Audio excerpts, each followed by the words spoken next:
Let's go over publishing. So publishing is what goes out as metadata to all the different outlets, whether it be RDS for a terrestrial station, the metadata that goes out on the stream, what goes out to a website, etc. And what is being published currently is always shown at the top of the window here as the most bold piece right here.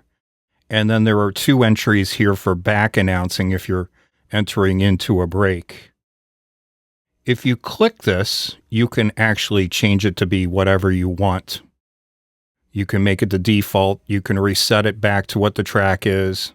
So if I put in here, for instance, something else and hit OK, it'll change to something else. If I click this again and say reset, it will go back to what the track actually is. If I do the default, it will pull from Radiologik DJ's default publishing for this preference set. We'll set it back to what it's supposed to be.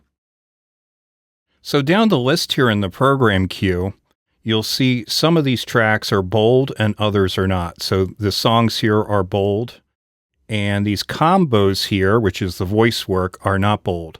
The ones that are bold will be published, and the ones that are not bold will not be published.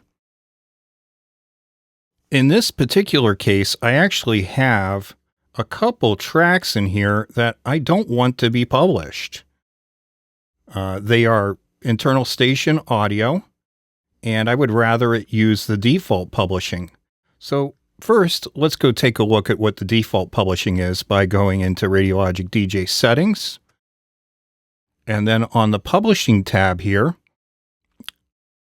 default tab, you can put in what you would like to publish as the artist, the title, and the album, and whether or not you want to publish the album when nothing else is being published. Also in here, if a track does not have album art, we can make default album art for it. So I have a JPEG here I'm going to drag in here, and that will be the default album art then. So real quickly here, I'm going to turn this to manual, start this, stop it, and put auto back on. So it was able to reload this track. And actually, since this track doesn't have any artwork, it now has taken on the default artwork that I specified in the settings. But I also don't want this to publish. So it's not going to matter whether this art is in there or not, because if I turn off the publishing for this track, it's going to use this default art anyway when it for what it publishes.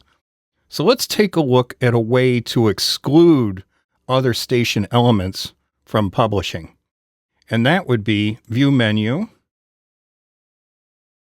and it would be Publishing Exceptions, Command E, which brings up this window here. I'll bring it out. Here, I can specify keywords in certain areas like artist, title, album, genre, and comment that I would like to exclude. One real common one I think is easy to do is all of those that are genre speech. So these two that I want to exclude here are speech. I could also use album promos to do it.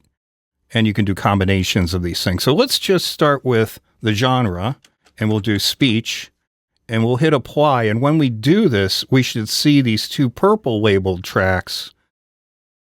The bold should go away as they are no longer published. All right, let's go back into settings for publishing and take a look at some other things. So on the next tab over, we have apps and services. This will automatically publish to Audio Hijack. This will automatically publish to Audiocast. Right below that, we have the format that is sent to Audiocast. So in this case, it's going to be artist /space title.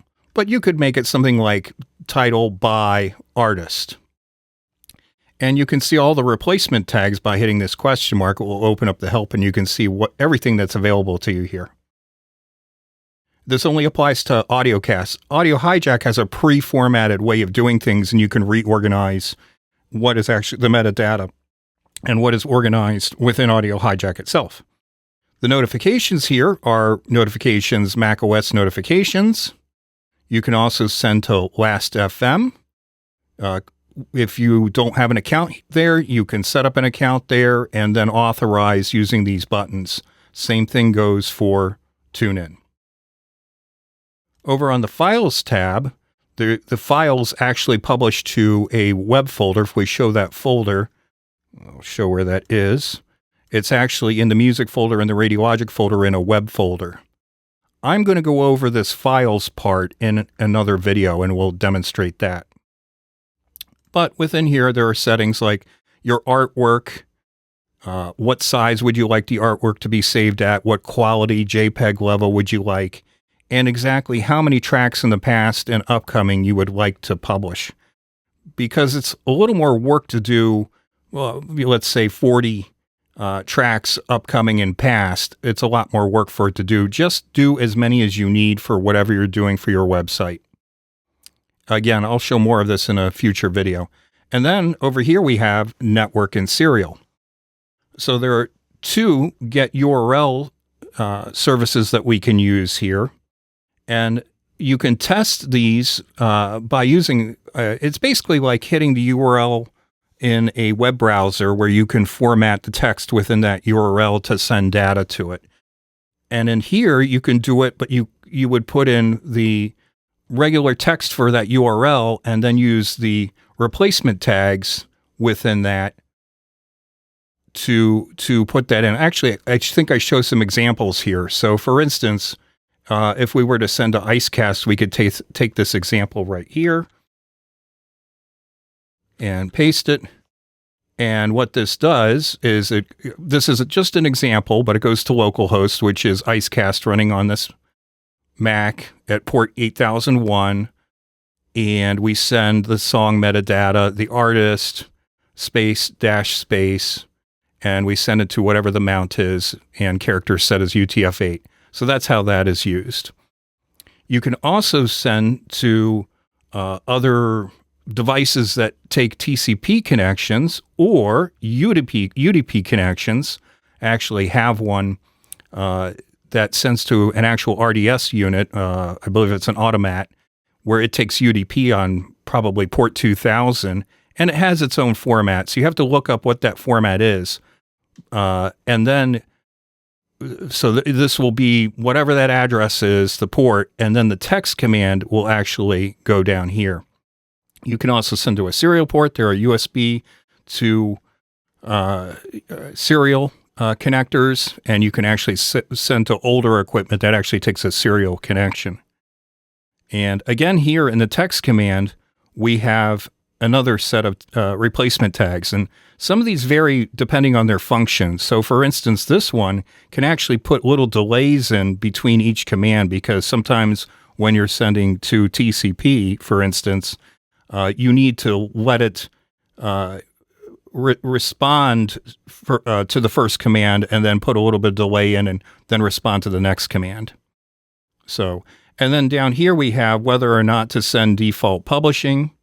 One of the nice options we have here is we can publish the default 15 seconds before the track ends so that in case your in-between tracks area is very short, you can publish something about your station for a longer period of time with that. And then you can set your max lengths for what that default publishing is. Sometimes this is useful for RDS systems that have a limited number of characters in case they're not handling that perfectly themselves. Some of these RDS systems actually handle it very well and you don't need to put these limitations on. So that is really the basics of publishing. And in another video, I'll get into the whole files aspect of it and use an example with that.